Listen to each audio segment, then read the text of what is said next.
अस्सलामुअलैकुम दोस्तों, welcome back to our channel find Urdu. Dormitory. Dormitory का मतलब है हॉस्टल या सोने की जगह। डॉर्मिटोरी का मतलब होता है एक ऐसी जगह जहां कई लोग मिलकर रहते हैं, अक्सर एजुकेशनल इंस्टीट्यूट्स के हॉस्टल में। ये अक्सर स्टूडेंट्स के लिए होती है जो अपने घरों से दूर पढ़ाई करते हैं।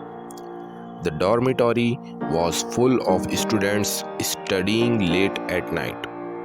हॉस्टल स्टूडेंट से भरा हुआ था जो रात को लेट तक पढ़ाई कर रहे थे।